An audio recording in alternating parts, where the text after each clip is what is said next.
Um bom sábado, meu querido irmão, um bom sábado, minha irmã.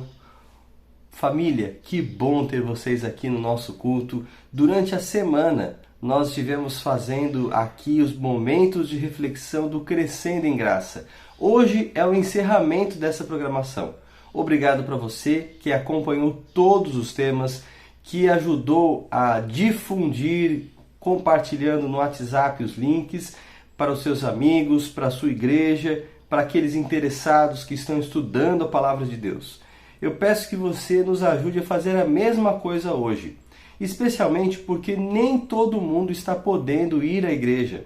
Afinal, de acordo com os decretos, nós podemos apenas ocupar 30% da capacidade dos nossos templos. Isso significa que muita gente que gostaria hoje de estar na igreja não vai poder estar. Diante dessas circunstâncias, eu sei que muitos acabam usando a internet para assistir cultos online. A gente tem aí a Novo Tempo também, que é uma excelente opção de programação. Mas eu gostaria que você, antes de assistir a esses cultos, que geralmente são mais tardes, você pudesse acompanhar aqui com a gente o fechamento dessa semana. E também, eu sei que alguns vão estar no culto pela manhã, mas pediria a esses que assistissem a essa programação num horário alternativo. Aí depois que você voltar do culto, de repente sábado à tarde, em algum outro momento, você consegue também acompanhar esse fechamento da nossa semana Crescendo em Graça. A gente viu alguns temas muito importantes estudando João capítulo 6. Nós vimos Jesus multiplicando os pães num dia muito difícil para ele, quando João Batista já havia morrido. A notícia chegou a Jesus e eu imagino que Jesus, pelo carinho que tinha por João Batista, deve ter ficado abalado. Mas Jesus mesmo assim atendeu a multidão, mostrando que ele é o provedor. Muitos quiseram fazer de Jesus um rei temporal. É assim que eles viam o Messias naquela época. Mas Jesus, ele dispersa a multidão e ele se ausenta. Isso confunde os discípulos, como nós vimos. Eles vão para o mar, já longe da costa, sofrem com uma tempestade e então Jesus vai até eles. O Evangelho de João mostra Jesus andando sobre as águas, com controle absoluto dos elementos da natureza. A gente também recorreu ao Evangelho de Mateus para ver um detalhe dessa história que João não conta. Um momento em que Pedro pede para ir até Jesus e andar também sobre as águas. Você conhece o relato, nós estudamos. E Pedro ali, ao cair, ao estar prestes a se afogar, ele clama e Jesus o socorre, dizendo que ele havia tido pouca fé. Jesus mostra claramente que ele é o Senhor da natureza.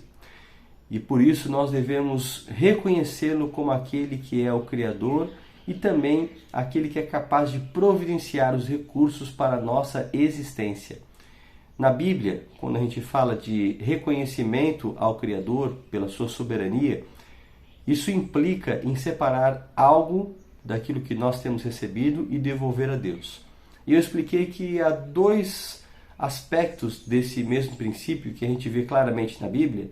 Um deles é o sábado. Deus nos deu 7 dias, mas Ele pede um desses dias que nós devolvamos a Ele para reconhecê-lo como o Criador do nosso tempo. Ao mesmo tempo, Deus também pede que nós devolvamos o dízimo de todos os bens que Ele nos dá. Apenas 10% nós devemos devolver a Ele, em reconhecimento àquilo que nós vimos aí, a soberania de Deus.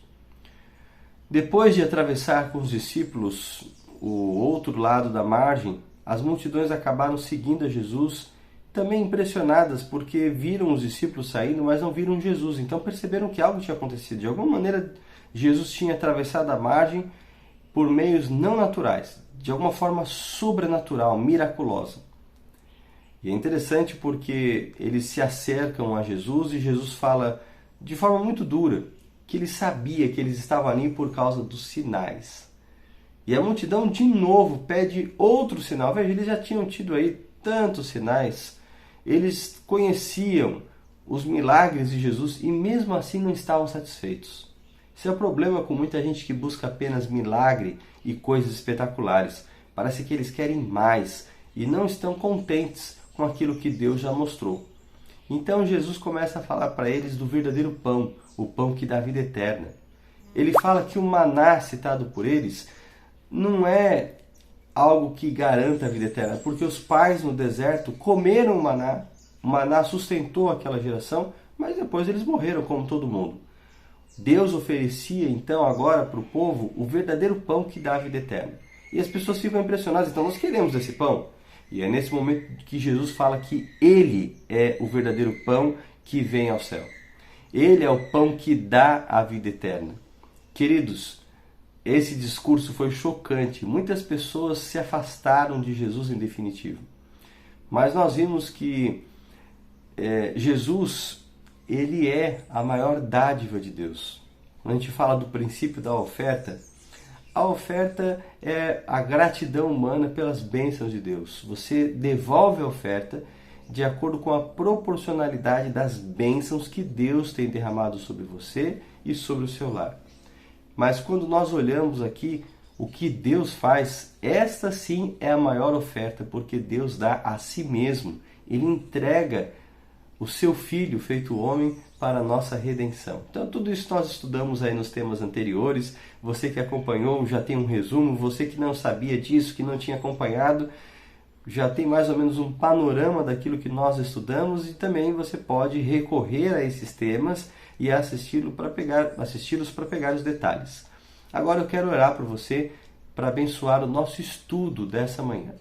Feche seus olhos. Grande Deus, nosso Pai, obrigado, Senhor, porque estamos aqui com o objetivo de continuar estudando o Evangelho de João. Abençoa-nos, Senhor, para que a Tua palavra chegue ao nosso coração mais uma vez. Que cada irmão que está em seu lar, ou cada irmão que vai assistir depois, receba essa mensagem e isso lhe traga um impacto sobre a sua vida. Isso faça com que ele se aproxime mais de Ti. São as bênçãos que nós pedimos por Jesus. Amém, Senhor. Agora nós estamos no capítulo 7 do Evangelho de João. Aqui no capítulo 7 nós começamos com Jesus na Galileia. Jesus ele passa por um momento de incredulidade, não dele nem dos discípulos, mas agora relacionado aos seus irmãos. Jesus tinha irmãos, e é interessante porque a gente, quando percebe a atuação desses irmãos, indica o texto bíblico que eles estavam boa parte do tempo tentando controlar Jesus, tentando dizer o que ele tinha que fazer ou interromper as suas atividades. Essas intervenções dos irmãos mostram que eles, de certo, eram mais velhos, porque o irmão mais novo, naquela cultura, ele se sujeita ao seu irmão mais velho. Ele aceita a autoridade desse irmão. E isso não acontece aqui. Os irmãos mais velhos é que tendem a buscar a submissão dos mais novos. Então, como eles estão tentando subordinar a Jesus, como eles estão tentando buscar com que Jesus aceite e siga o que eles estão dizendo, é provável que eles sejam mais velhos. Mas aí alguém poderia se perguntar, mas o nascimento de Jesus não foi um nascimento virginal? Sim, Jesus nasceu de forma virginal. A Bíblia fala que José não teve relações com Maria até que Jesus nascesse. Automaticamente é possível a gente acreditar que depois sim do nascimento de Jesus, José e Maria tiveram outros filhos. Mas isso não explica o comportamento desses irmãos que o Evangelho apresenta, os irmãos de Jesus. Como explicar isso então? Ellen White sugere no livro Desejado de Todas as Nações que José já era viúvo quando se casa com Maria. Então, provavelmente, esses irmãos de Jesus são irmãos por parte de José, irmãos que José tinha antes de se casar com Maria. É uma sugestão. A gente pode entender que esses irmãos, seja como for, estão aqui mais uma vez para poder pressionar a Jesus, dizendo que ele deveria se mostrar a público, dizendo que ele deveria se revelar, já que ele era capaz de fazer aqueles sinais, aqueles milagres. E a gente encontra aqui no capítulo 7, Jesus dizendo que, no finalzinho do verso 6, ainda não é chegado o meu tempo, mas o vosso tempo sempre está pronto. Ele quer dizer então que para aquelas pessoas que não se submetem à vontade de Deus, sempre elas podem agir de acordo com a vontade própria, mas ele que é o enviado de Deus, ele espera pelo tempo do Pai. E é interessante porque Jesus ele não vai à festa, que era o pedido dos irmãos, a festa dos tabernáculos, naquele momento, ele espera alguns dias e depois ele vai para a festa também, meio que em segredo. Ele não faz uma entrada triunfal, pública, mas ele chega assim meio sorrateiramente, de forma bem discreta e começa a ensinar do tempo. Se você analisa aí o comecinho do Evangelho de João, no capítulo 7, dos versos 10 em diante, você percebe que havia uma grande expectativa e uma discussão popular a respeito do caráter e da obra de Jesus. As pessoas esperavam vê-lo ali, comentavam muito sobre ele, alguns entendiam que ele fazia sinais, que ele era uma espécie de profeta, outros achavam simplesmente que ele era um enganador. Então as pessoas estavam ali meio discutindo isso, mas nos bastidores. No fundo, esse era um assunto proibido, porque os líderes religiosos não queriam nem ouvir falar de Jesus, e a multidão sabia disso. Então foi uma grande surpresa quando finalmente as pessoas percebem que Jesus está ali e ele está pregando o Evangelho. A Bíblia diz então que Jesus ele discute várias questões, desde a cura no sábado até o fato de que alguns alegarem que ele era conhecido, enquanto que o Messias era uma pessoa que viria assim na cabeça deles, do nada. Então Jesus não poderia ser o Messias. Então Jesus vai respondendo essas pequenas coisas, ele vai ensinando, ele vai aproveitando o momento em que as pessoas estavam ali para a festa, para poder mostrar a sua obra, os seus ensinamentos e aproximar as pessoas de Deus, que era o grande objetivo dele. Então é interessante a gente perceber a relação de Jesus com essas festas. Jesus aparece algumas vezes no Evangelho, em momentos da Páscoa, em Jerusalém ensinando, e é claro, a gente tem a primeira Páscoa, onde Jesus vai ao templo a primeira vez, e nesse momento a Bíblia fala para a gente que ele entende a sua missão. É aquele momento em que ele se aparta dos pais por alguns momentos e vai ao templo, onde ele acaba tendo uma interação com os líderes religiosos e ali depois os seus pais o encontram. Então Jesus ele estava presente na vida religiosa de Israel, participando dessas festas. E quando a gente olha para o Antigo Testamento, são 7 festas, são festas cerimoniais que representam alguma coisa relacionada à obra de Jesus. Então nós temos, por exemplo, a Páscoa, que é o momento que representa o seu sacrifício. Nós temos a festa das primícias, que está relacionada com a ressurreição de Cristo. E nós temos várias festas, inclusive esta dos tabernáculos, que era o momento em que Israel, depois da festa das trombetas, se reunia em tendas, comemorava assim o final do ano religioso, e nessas festas eles estavam associando essas cabanas com a liberdade. Era o momento que vinha depois da redenção. Representa quando a redenção finalmente chegar, nós vamos estar em habitações junto com o próprio Deus. A Bíblia fala lá no Apocalipse que Deus estabelecerá o seu tabernáculo com os homens. Lindo esse significado, não é? O momento em que nós estamos mais aguardando, quando a volta de Jesus se concretizar, quando o milênio passar e Deus recriar novos céus e nova terra. Mas é interessante, nesse contexto todo, a gente perceber que Jesus, ele também tinha um aspecto dessa festa que ele aproveita.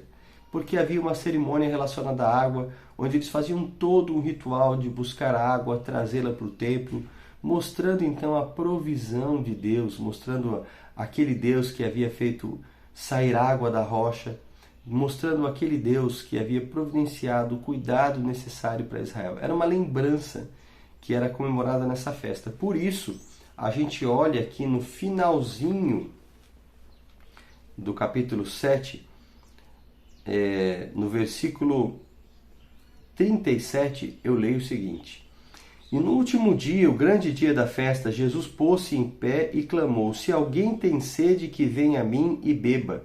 Quem crê em mim, como diz a Escritura, rios de água viva correrão do seu interior. E isso disse ele do Espírito que haviam de receber os que nele crescem, porque o Espírito Santo ainda não fora dado, por ainda Jesus não ter sido glorificado. Interessante isso, né? No último dia da festa, quando havia esse ritual da água, Jesus se apresenta como a verdadeira água viva. Ele diz que aqueles que o buscassem, rios de água viva fluiriam do interior dessas pessoas. E é interessante porque o Evangelho mesmo explica o que significa isso. Está falando aí da atuação do Espírito Santo que viria sobre a vida daqueles que crescem. O Espírito Santo traria uma fonte perpétua de água viva. E é interessante que esse mesmo discurso ele já apareceu aqui no Evangelho de João, no capítulo 4, quando Jesus havia se encontrado com a mulher samaritana. Lembra-se? Ele diz a mesma coisa para ela, que ele tinha uma outra água e ela fala assim, mas que água é essa, Senhor? Eu quero beber dessa água. Talvez até de uma forma meio irônica, porque ela sabia que ele era um viajante, sabia que ele não tinha nada ali para buscar água, e é nesse momento que Jesus fala para ela da água viva, que aqueles que acreditassem nele, rios de água viva fluiriam do seu interior. Interessante Jesus falar então desse aspecto do Espírito Santo. Hoje a maior necessidade da igreja é o recebimento do Espírito Santo. A igreja tem uma série de recursos, instituições, a igreja produz material, a igreja produz vídeos, tem uma rede de televisão, produz música, temos materiais, mas o Evangelho ainda não alcançou o mundo inteiro. E queridos, simplesmente ter esses recursos, essas ferramentas para pregar o Evangelho, não garante o sucesso da missão.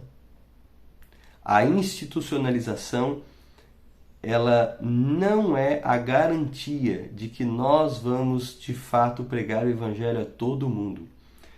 Não estou dizendo que as nossas instituições não sejam úteis nem necessárias, mas elas sozinhas não vão garantir o sucesso. Porque o Evangelho, ele necessita de poder para ser pregado. E o poder vem do alto. Se nós usarmos os recursos e tivermos poder, os recursos vão servir para potencializar o alcance da nossa pregação. Mas se nós simplesmente usarmos os recursos, tivermos à nossa mão as ferramentas, os folhetos, os livros, as instituições e tudo mais que a igreja oferece, mas não tivermos poder, nós vamos ficar por muito tempo nesse mundo. Querido, nós precisamos do Espírito Santo. Nós precisamos a cada dia reclamar essa promessa de Deus. Nós precisamos nos lembrar da obra de Cristo e nos apegar fielmente à intercessão do nosso sumo sacerdote. Quando a gente olha a obra de Jesus Cristo, nós entendemos que essa obra ela já se cumpriu. O ministério de Jesus ele cumpriu aquelas cerimônias que o representavam e agora Jesus Cristo está terminando a sua intercessão no santuário. Quando a gente pensa nessas festas, elas têm muitas coisas a nos ensinar, portanto. Que lições preciosas! Uma dessas festas é a festa das primícias. Eu já tive a oportunidade de falar para os líderes. A igreja aqui tem, na nossa união, tem um plano muito legal, perdão, e esse plano é de realizar uma representação da festa das primícias para incentivar a fidelidade. Olha que lições preciosas. Em algum momento nós vamos ter a oportunidade de fazer isso na nossa igreja. Nós poderíamos até já ter feito agora, nessa ocasião, mas por causa da pandemia, com a diminuição de pessoas presentes no culto ao vivo, fica mais complicado. Por isso nós resolvemos adiar a festa das primícias. Mas em algum momento nós vamos fazê-la também. Já existem igrejas aqui no nosso distrito que fazem num formatinho um pouco diferente, não tem problema nenhum. O importante é nós tirarmos lições preciosas.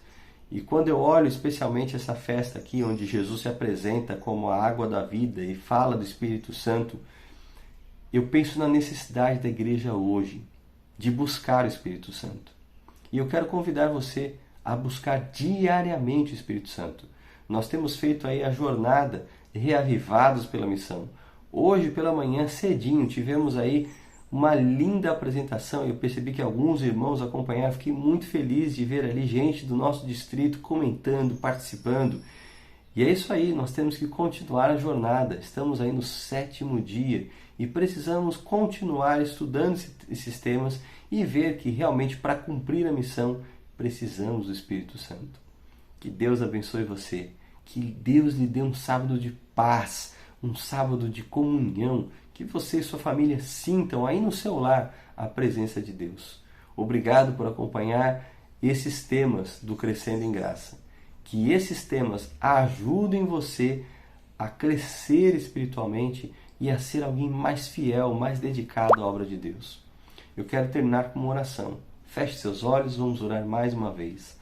Grande Deus, nosso Pai, obrigado, Senhor, porque a nossa jornada do Crescendo em Graça terminou hoje. Mas ainda estamos acompanhando a jornada do Reavivados para a Missão, ainda estamos buscando ter mais comunhão com o Senhor e nos preparar espiritualmente, porque sabemos que o tempo da vinda de Jesus está muito próximo. Ajuda-nos a buscar, a cada dia, suplicar pelo Espírito Santo em nossa vida. Sabemos que quando o crente aceita Jesus, o Espírito Santo já vem, mas queremos de maneira especial a capacitação que o Senhor prometeu do Espírito Santo em nossa vida. Derrama, Senhor, sobre nós a cada dia a chuva do Espírito Santo. Prepara-nos para receber a chuva serôdia. Dessa maneira, estarmos capacitados completamente para o término da obra da pregação do Evangelho. Abençoa-nos nesse dia, é o que pedimos por Jesus. Amém. Querido irmão, querida irmã, que Deus abençoe você. Um sábado de bênçãos, um forte abraço do seu pastor. Fique em paz, que Deus lhe abençoe.